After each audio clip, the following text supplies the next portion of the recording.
Halo para kuliker semuanya, kembali lagi di channel Jengkulik.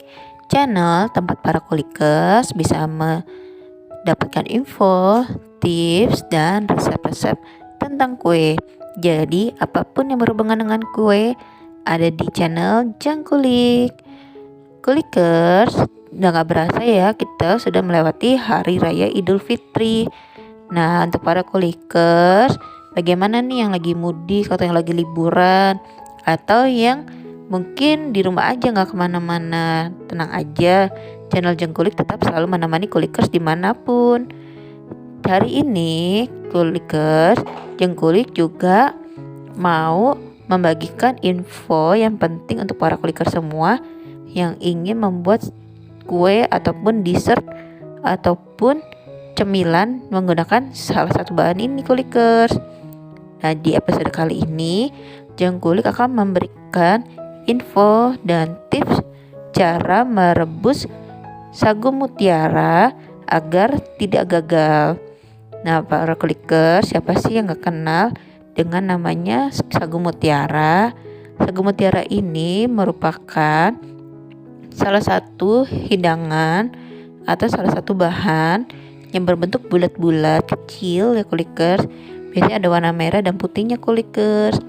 Dan sagu mutiara ini terbuat dari pati sagu yang dikeringkan sampai gelatinnya aktif.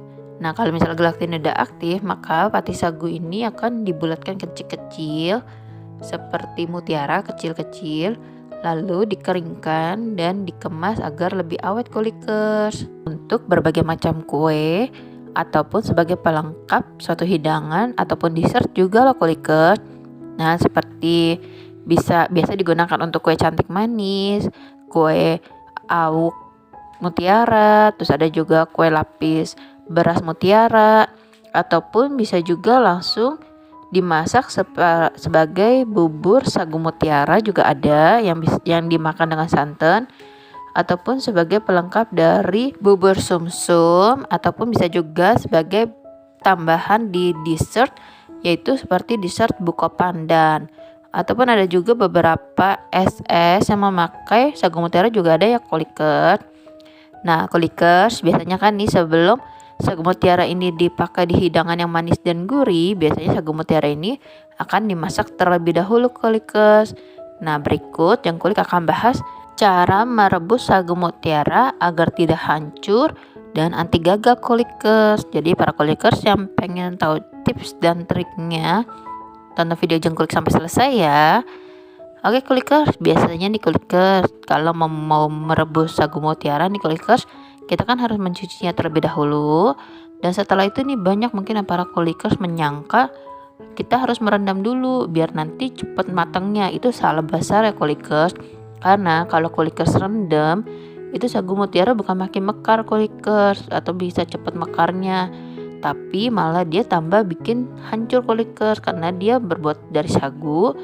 Jadi kalau kelamaan direndam nanti dia akan lembek, hancur ataupun rapuh ya kulikers. Beda dengan kacang hijau ataupun beras yang mungkin bisa mekar. Kalau sagu mutiara itu tidak bisa ya kulikers. Jadi kalau kulikers mau merebus sagu mutiara cukup dicuci saja sampai bersih, tapi jangan direndam ya kulikers. Dan setelah itu kulikers bisa langsung panaskan air sampai mendidih. Dan kalau sudah mendidih, kulikers bisa masukkan sagu mutiaranya, lalu diaduk perlahan saja ya kulikers. Dan setelah itu kalau kulikers mau membuat sagu mutiara yang manis, memiliki rasa manis, kulikers bisa langsung tambahkan 2 sendok makan gula pasir ya kulikers untuk per 100 gram sagu mutiaranya. Jadi kalau misalnya kulikers memakai sekitar 1/4 atau 250 gram, kulikers bisa menambahkan gula pasirnya berarti 2,5 kali 2 sendok makan, berarti jadi 5 sendok makan gulanya ya kulikers. Dan setelah itu kita aduk sebentar dan kita biarkan sampai mendidih kulikers, sampai kita didihkan sagu mutiara itu, kita masak sampai mendidih. Dan kalau sudah mendidih kita tetap diamkan saja. Dan selama proses memasak ini kulikers, jangan kebanyakan diaduk-aduk ya kulikers sagu mutiaranya, karena nanti akan membuat dia menjadi hancur dan lembek dan lengket kulikers. Sagu mutiara ini kita didihkan dengan panci, jangan ditutup ya kulikers, selama 5 menit saja. Nah kalau misalnya sudah 5 menit nih kulikers, kita bisa matikan apinya, lalu kita tutup panci rebusan sagu mutiaranya yang tadi ya kulikers, dan kita diamkan selama 30 menit atau setengah jam, dan pastikan tutup panci itu harus rapat ya kulikers, karena walaupun api kompor sudah dimatikan nih kulikers, kan airnya masih air mendidih tuh, masih air hangat, masih air panas kulikers, itu juga masih membantu proses pematangan dari si sagu mutiara ini kulikers. Jadi walaupun kompornya sudah mati tapi di panci tertutup, nanti itu akan membuat sagu mutiaranya pun menjadi matang kulikers. Jadi kulikers nggak usah buang-buang banyak waktu, cukup diginiin aja kulikers. Dan setelah itu kulikers, kalau sudah kita diamkan 30 menit, kita buka pancinya, lalu kita rebus kembali, kita nyalakan api lagi kulikers, kita nyalakan api kompornya, lalu kita rebus kembali sampai selama kurang lebih 6 menit saja ya kulikers. Nah kalau misalnya ini jangan kebanyakan diaduk-aduk, ingat ya kulikers, nanti itu akan membuat hancur. Dan kira-kira kalau sudah mau mengental, kita harus aduk perlahan-lahan ya kulikers, jangan kenceng-kenceng, jangan didorong-dorong, tapi aduk aja perlahan-lahan agar tekstur dari sagu mutiara ini tidak hancur ya kulikers, jadi masih tetap bulat utuh. Tujuan kita memasak kembali setelah didiamkan itu adalah agar untuk memastikan sagu mutiara itu sudah matang menyeluruh ya kulikers, tidak ada yang masih mentah ataupun untuk menghindari lengketnya juga, jadi agar sagu mutiara pun juga tidak lengket ya kulikers. Dan setelah kita sudah merebusnya kembali 6 menit kulikers, kita tutup kembali rebusan sagu mutiara ini dengan panci ya kulikers sampai rapat, dan didiamkan sampai sagu mutiaranya itu dingin ya kulikers. Dan jika sudah, kita bisa buang air rebusannya, kita tiriskan sagu mutiaranya ya kulikers. Kita bisa saring sagu mutiaranya agar air panas yang habis merebus sagu mutiara ini tidak melengket di sagu mutiaranya ya kulikers. Dan setelah kita saring, kita langsung siram sagu mutiaranya dengan air dingin. Tujuannya adalah di sini agar sagu mutiara tidak menjadi lengket dan tidak saling menempel kulikers.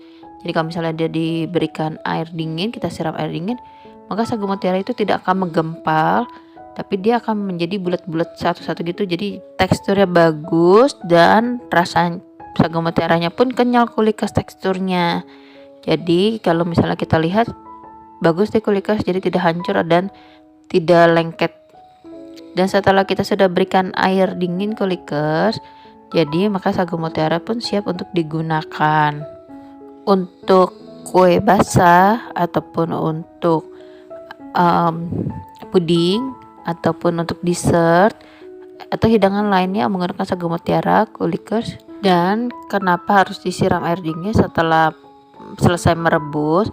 Itu tujuannya adalah untuk memberhentikan proses pematangan kulikers. Jadi kalau sagu mutiaranya masih di dalam air mendidih atau air hangat, itu masih mutiaranya itu akan seperti dimasak lagi kulikers, atau akan mengikuti suhu dari airnya. Jadi dia akan mematangkan si sagu mutiara ini juga kulikers. Jadi kalau misalnya kulikersnya selesai merebus, baiknya kulikers langsung angkat sagu mutiaranya dari air hangat atau air rebusannya. Jadi biar nanti si sagu mutiara tidak menjadi lebih matang atau over matang ya kulikers, overcook.